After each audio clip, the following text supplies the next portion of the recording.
Hello, नमस्कार मित्रांनो, तुमचे स्वागत आहे आपल्या एका नवीन व्हिडिओमध्ये. तर मित्रांनो, नवीन एक योजना तुम्हाला माहितीच आहे सगळ्यांना, जी की सगळीकडे त्याची चर्चा आहे. मुख्यमंत्री माझी लाडकी बहीण या योजनेच्या संदर्भात अनेक नवनवीन अपडेट येत आहेत. तर मित्रांनो, नवीन अपडेट आलेले आहेत आणि पहिल्यांदा सांगितलेलं की उत्पन्नाचा दाखला, डोमिसाईल दाखला आणि त्यामुळे सगळ्यांची पळापळ होत चाललेली होती. तर मित्रांनो, नवीन अपडेट आलेले आहेत, ज्यामुळे या योजनेमध्ये सहभागी होताना खूप इझिली आपल्याला अप्लाय करता येणार आहे. तर त्यासाठी कोणकोणते बदल झालेले आहेत, ते आपण अगदी लेटेस्ट बदल आज झालेले आहेत, ते आपण या व्हिडिओमध्ये बघणार आहोत. जसं की पहिलेही बदल झालेला आहे. सदर योजनेत अर्ज करण्याची मुदत 1 जुलै दोन 2024 ते 15 जुलै 2024 पर्यंत ठेवण्यात आली होती. मात्र मर्यादेत सुधारणा करण्यात येत असून आता सदर मुदत 2 महिने ठेवण्यात येत असून ती 31 ऑगस्टपर्यंत लाभार्थी महिलांना अर्ज करता येणार आहे. तर मित्रांनो, आता कोणतीही घाई गडबड न करता तुम्ही पूर्णपणे ही माहिती आहे ती समजून घ्या आणि तुम्ही सर्वजण या योजनेमध्ये सहभागी होऊ शकता. अगदी 2 महिन्याचा कालावधी दिलेला आहे. तर बघा, 31 ऑगस्ट, आता जुलै चालू झालेला आहे. जुलै पूर्ण महिना आहे आपल्याकडे आणि ऑगस्टसुद्धा पूर्ण महिना आहे. तर तसेच 31 ऑगस्ट 2024 पर्यंत अर्ज करण्यात आलेल्या लाभार्थी महिलांना 1 जुलै 2024 पासून दरमहा ₹1500 आर्थिक लाभ देण्यात येणार आहे. बघा, आपल्याला 31 ऑगस्टपासून पर्यंत फॉर्म भरायचे आहेत. ते भरल्याच्या नंतर या महिलांना जे अप्लाय करणार आहेत त्यांना 1 जुलैपासूनच, म्हणजे जुलैचे सुद्धा ₹1500 मिळणार आहेत आणि ऑगस्टचे सुद्धा ₹1500 मिळणार आहेत. त्यानंतर दुसरा बदल झालेला आहे बघा काय, तर बघा यामध्ये अधिवास प्रमाणपत्र आवश्यक. अधिवास म्हणजेच डोमिसाईल सर्टिफिकेट. डोमिसाईल सर्टिफिकेट म्हणजेच आपण महाराष्ट्राचे रहिवासी आहोत, त्याचा तो सर्टिफिकेट असतं. अधिवास म्हणजे आपण या राज्याचे रहिवासी आहोत, महाराष्ट्र राज्याचे रहिवासी आहोत, याचं ते सर्टिफिकेट असतं. त्यालाच अधिवास दाखला किंवा डोमिसाईल सर्टिफिकेट असंही म्हटलं जातं. तर ते आपल्याला आवश्यक आहे असं सांगितलं होतं अगोदर. परंतु आता लाभार्थी महिलेकडे अधिवास प्रमाणपत्र उपलब्ध नसेल.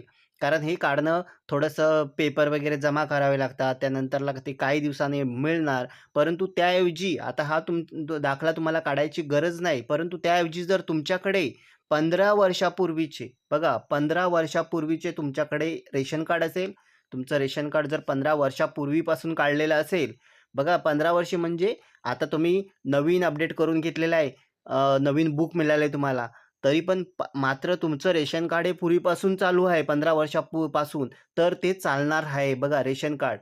त्यानंतर तुमच्याकडे मतदान ओळखपत्र असेल, यापैकी जे दिलेले आहे यापैकी तुमच्याकडे कोणतेही एक प्रमाणपत्र, तर बघा रेशन कार्ड, त्यानंतर तुमच्याकडे मतदान ओळखपत्र जर 15 वर्षापूर्वीचं असेल, त्यानंतर शाळा सोडल्याचं प्रमाणपत्र, बघा तुमच्याकडे शाळा सोडल्याचा दाखला असेल तरीसुद्धा चालणार आहे, किंवा जन्म दाखला, या 4 पैकी कोणतेही ओळखपत्र ग्राह्य धरण्यात येणार आहे. बघा या 4 पैकी तुमच्याकडे रेशन कार्ड असेल 15 वर्षापूर्वीचं, तुमच्याकडे मतदान ओळखपत्र असेल 15 वर्षापूर्वीचं, किंवा तुमच्याकडे शाळा सोडल्याचा दाखला असेल, ते सुद्धा चालेल. त्यानंतर जन्म दाखला, तुमचा जन्म झाल्यानंतरला आपल्याला ग्रामपंचायत किंवा परिषद, नगरपालिका किंवा महापालिका, त्या ऑफिसमधून आपल्याला जो दाखला मिळतो जन्म दाखला, ते दाखला यासाठी गरजेचं आहे. या 4 पैकी तुमच्याकडे कोणतंही असेल, कोणतंही, तर तुम्ही या योजनेमध्ये सहभागी होऊ शकता.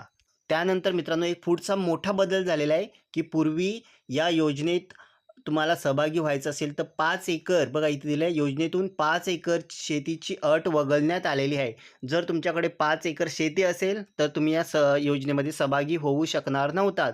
मात्र आता ही अटसुद्धा काढण्यात आलेली आहे. म्हणजे तुमच्याकडे 5 एकरपेक्षा जास्त जागा असेल तरीसुद्धा तुम्ही या योजनेमध्ये सहभागी होऊ शकणार आहेत. त्यानंतर चौथा बदल काय झालेला आहे बघा, सदर योजनेत लाभार्थी महिलांचा वयोगट 21 ते 60 वयोगट हे पहिल्यांदा ठरवलं होतं. 21 ते 60 वयोगटातील महिला असतील त्यांनाच हा लाभ म्हणजे मिळू शकणार होता. मात्र आता नवीन बदल झालेला आहे, जे की 21 ते 65 वयोगट करण्यात येत आहे. म्हणजे 21 वर्ष असेल, 21 पासून 65 वयापर्यंत ज्या महिला आहेत त्या सगळ्या महिला या योजनेचा लाभ घेऊ शकतात. त्यानंतर 5वा बदल बघा काय झालेला आहे, परराज्यात जन्म झालेल्या महिलांनी, बघा एखाद्या महिलेचा जन्म हा परराज्यामध्ये झालेला आहे, तर अशा महिलांनी महाराष्ट्रातील अधिवास असणाऱ्या पुरुषाबरोबर विवाह केला. म्हणजे तुमची पत्नी असेल ती परराज्यातील असेल आणि ती आता तुमच्याबरोबर महाराष्ट्रामध्ये राहत आहे असेल, तर अशा बाबतीत त्यांच्या पतीचे जन्मदाखला बघा, अशा पद्धतीने जर तुमची पत्नी बाहेरच्या राज्यातील असेल, तर तुमच्या पतीचा जन्मदाखला, शाळा सोडल्याचे दाखले, प्रमाणपत्र किंवा अधिवास प्रमाणपत्र ग्राह्य धरण्यात येणार आहे. म्हणजे त्या महिलेचा दाखला नसेल तर पुरुषाचा दाखलासुद्धा चालणार आहे. ज्या महिला परराज्यातील आहेत, परंतु त्या आता महाराष्ट्रामध्ये राहत आहेत, अशा महिलांसाठी ह्या बदल करण्यात आले. त्यानंतर मित्रांनो 6वा बदल बघा झालेला आहे, की तुमच्याकडे 2.5 लाख उत्पन्न दाखला उपलब्ध नसेल. बघा पहिल्यांदा अट होती, की तुमच्याकडे उत्पन्नाचा दाखला हा 2.5 लाखापर्यंत पाहिजे. जर तुमच्याकडे तो उत्पन्नाचा दाखला 2.5 लाखापर्यंत नसेल, जर तुमच्याकडे पिवळे किंवा केशरी रेशन कार्ड असेल, त्यांना उत्पन्नाचा दाखला प्रमाणपत्रातून सूट देण्यात येत आहे. बघा, म्हणजे तुमच्याकडे जर केशरी किंवा पिवळे रेशन कार्ड असेल, तर तुम्हाला उत्पन्नाचा दाखलासुद्धा काढायची गरज नाही आहे. तुम्ही उत्पन्नाचा दाखला न काढता तुम्हाला या योजनेमध्ये सहभागी होता येणार आहे. जर तुमच्याकडे रेशन कार्ड तुमचे पिवळे असेल किंवा केशरी असेल, तर तुम्ही या योजनेचा उत्पन्नाचा दाखला न काढता या योजनेमध्ये तुम्ही सहभागी होऊ शकणार आहात. सदर योजनेत कुटुंबातील एका पात्र अविवाहित महिलेला सुद्धा या योजनेचा लाभ देण्यात येणार आहे. बघा, पूर्वी अशी अट होती, की विवाहित महिला आहेत त्यांनाच हा लाभ होता. परंतु आता बदल झालेला आहे, की तुमच्या कुटुंबामध्ये एखादी मुलगी असेल, जिचं लग्न नाही झालेलं, अविवाहित आहे आणि जिचं वय 21 वर्ष असेल, 21 वर्षापर्यंत अशी मुलगीसुद्धा या योजनेचा लाभ घेऊ शकते. तर अशा प्रकारे हे 7 बदल करण्यात आलेले आहेत मित्रांनो. तर तुम्ही कोणतीही घाई-गडबड न करता या योजनेमध्ये तुम्ही सहभागी होऊ शकणार आहात. हे बदल झालेले आहेत. तुम्ही हा व्हिडिओ आता पाहत असाल, तर कोणतीही घाई-गडबड न करता अजून 2 महिने आहेत आणि अशा प्रकारे तुमच्याकडे हे कागदपत्र अशा प्रकारे पाहिजे आहेत, जे की बदल झालेले सांगितलेले आहेत.